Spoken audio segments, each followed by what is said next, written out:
Hello বন্ধুরা, সবাই কেমন আছো? আশা করি সবাই খুব ভালো আছো, সুস্থ আছো। তো চলে এসেছি আজকে আমি আবার একটা নতুন ব্লগ নিয়ে। তো এখন আমরা যাচ্ছি হচ্ছে বেনারস থেকে অযোধ্যা ঘুরতে, মানে অযোধ্যার রাম মন্দির ঘুরবো। অযোধ্যা রাম মন্দির, তারপরে অযোধ্যার সাইট সিন সবই ঘুরবো। তো চলো তাহলে, আমাদের এখান থেকে এখন ট্রেন হচ্ছে বন্দে ভারতে করে যাব। বন্দে ভারতে করে যাব হচ্ছে অযোধ্যা।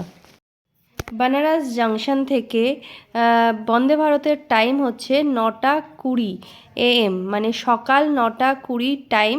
আর ডিপারচার টাইম হচ্ছে 9:25, মানে বেনারস জাংশন থেকে ট্রেনটা ছেড়ে যায় 9:25-এ। আর ট্রেন নাম্বার, বন্দে ভারতের ট্রেন নাম্বার হচ্ছে 22345, যেটা বেনারস জাংশনের টাইম হচ্ছে 9:20। আর আমরা গেছিলাম অযোধ্যা ধাম জাংশন, সেখানে টাইম হচ্ছে 12:03 PM, মানে দুপুর 12টার মধ্যে নামিয়ে দেয়। ঠিক আছে। আর ট্রেনটা যায় হচ্ছে গোমতীনগর অবধি। গোমতীনগরের টাইমটাও আমি তোমাদেরকে জানিয়ে দিচ্ছি, সেটা হচ্ছে 2:30, মানে 2:30-এর মধ্যে পৌঁছে যায়। তো যাই হোক, আমরা স্টেশনে এখন দাঁড়িয়ে রয়েছি। আশা করি তোমাদেরকে সব ট্রেনের টাইমগুলো আমি বলতে পারলাম, জানাতে পারলাম। তো চলো তাহলে, আমাদের ট্রেন এসে গেছে, আমরা এবার ট্রেনে উঠি। প্রচণ্ড ভিড় স্টেশনে, আর উপরে দেখতে পাচ্ছ ট্রেন নাম্বার ওখানে দেওয়া রয়েছে। তো চলো, এই ভিড়ে আরেক না একটা সমস্যা কি, বেনারস জাংশনে কোনো রকম মানে ওই সিট নাম্বারগুলো শো করছে না। তো তাই জন্য প্রচণ্ড ভিড় হয়ে গেছিলো, গ্যাদারিংটা প্রচণ্ড হয়ে গেছিলো। তো যাই হোক, তাও কোনো রকমে উঠেছি ট্রেনে। আবার ট্রেনের টাইম তো এখানে ফিক্স, মানে ছেড়ে যাবে, তো তাই জন্য তাড়াতাড়ি তাড়াতাড়ি করে সবাই ট্রেনে উঠলাম। প্রচণ্ড ভিড় ছিল ট্রেনে, আর আমাদের সিট ছিল ঠিক ওই দিকে, আর আমরা ঠিক উঠে গেছিলাম এই দিকে। তো ফাইনালি আমরা বসতে পেরেছি ট্রেনে। উপরে তুলে দিতে কি অসুবিধা?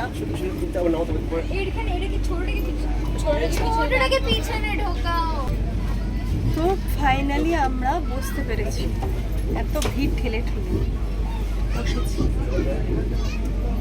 হ্যাঁ আসো, কি হলো আবার, কি ব্যাগ রেখে এলে ওখানে?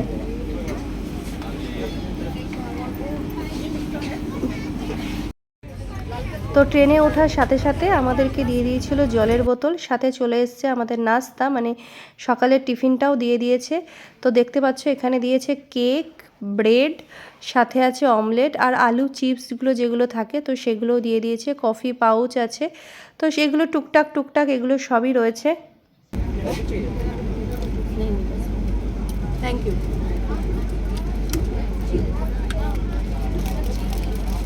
চিনি লাগবে? আমার যতদূর মনে হয় এই কফিটার মধ্যে চিনি, নুন সব দেওয়াই রয়েছে। বাকিটা লাগলে বলবি, তাহলে বলবো। ওর মধ্যে সব দেওয়াই রয়েছে, সব মিক্সড আছে। না না, রাখ না তোর কাছে, পকেট আছে। আর এই দেখো, এটা হচ্ছে মশালা চায়, এর মধ্যে সব কিছুই রয়েছে, মানে সমস্ত রকম মশলা, চিনি সব কিছু দিয়েই বানায়। তো চলো তাহলে, খেতে খেতে আর বাইরের দৃশ্য দেখতে দেখতে আমরা এবার যেতে থাকি। গিয়ে তোমাদের সাথে দেখা হবে, অযোধ্যা ধামে গিয়ে দেখা হবে। তোমাদের ওখানে গিয়ে ফুল ভিডিওটা আশা করি দেখাতে পারবো, মানে সমস্ত রাম মন্দির, যদি পারি রাম মন্দিরের ভিডিও সব কিছু দেখাবো। তো খেতে খেতে আমাদের জার্নিটা আর বাইরেটা দেখতে দেখতে জার্নিটা শেষ করি আজকের মতন। তাহলে ভিডিওটা এখানেই শেষ করছি। ভিডিওটা কেমন লাগলো সবাই অবশ্যই জানাবে, আর ভালো লাগলে একটা লাইক, শেয়ার, কমেন্টস করে দিও। টাটা।